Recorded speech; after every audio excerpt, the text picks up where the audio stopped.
Узнаем о текущей эпидобстановке и принимаемых мерах в регионе.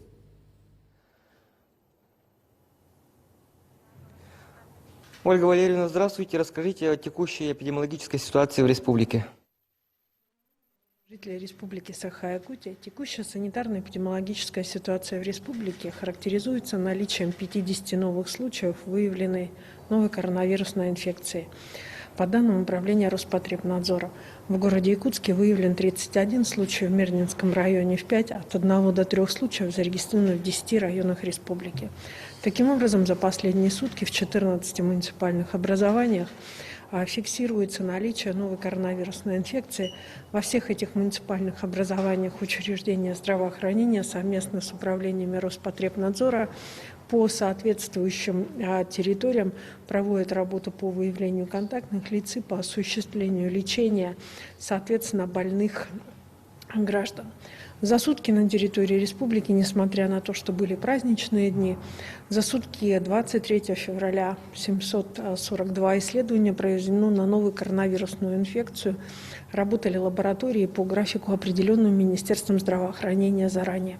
Всего за период пандемии в республике сделано и обработано 960 282 теста. На настоящий момент в республике продолжается вакцинация производиться в 44 медицинских организациях, в которые развернуто уже 156 пунктов вакцинации. Создано 110 мобильных бригад. На 24 февраля 2021 года первую вакцину получило 36 635 человек. Уважаемые жители Республики Саха-Якутия, записаться на вакцинацию от новой коронавирусной инфекции можно непосредственно в поликлиниках по месту жительства. На настоящий момент приоритет вакцинации отдается гражданам пожилого возраста, а также лицам, страдающим хроническими заболеваниями.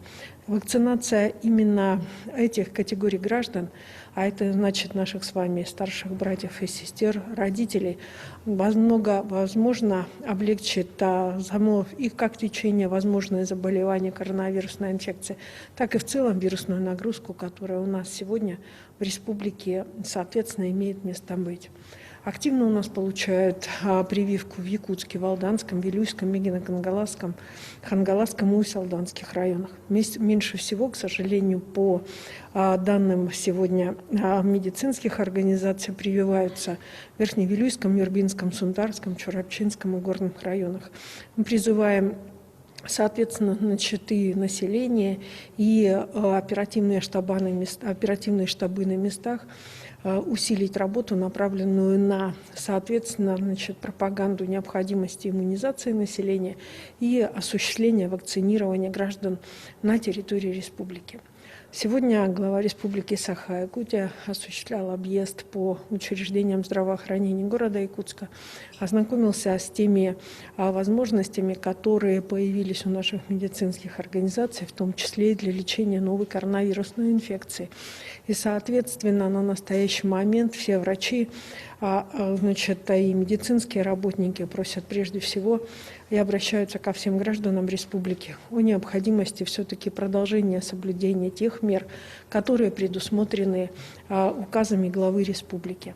В связи с этим это даст возможность все-таки не давать достаточно быстро распространяться инфекции, которая на фоне такого видимого благополучия, на фоне видимого снижения все-таки есть у нас в республике, есть в городе. И в связи с этим, конечно же, есть и во всех наших населенных пунктах. Необходимо прежде всего не забывать, что есть ограничительные меры, которые необходимо соблюдать.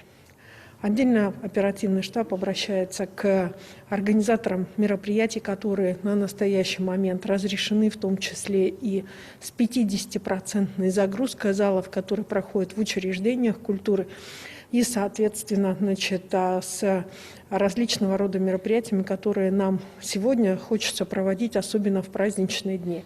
Обращаем ваше внимание на то, что эти мероприятия, проведение этих мероприятий на территории республики не допускаются. Поэтому при проведении, соответственно, мероприятий с большим количеством народа, обращайте внимание на то, что вы нарушаете указ главы Республики Саха-Якутия. Ольга Валерьевна, спасибо большое. Это был брифинг оперативного штаба по борьбе с коронавирусом с актуальной информацией к этому часу.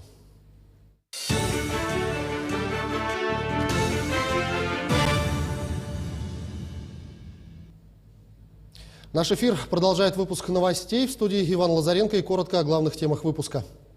В России создали интерактивную карту газификации регионов.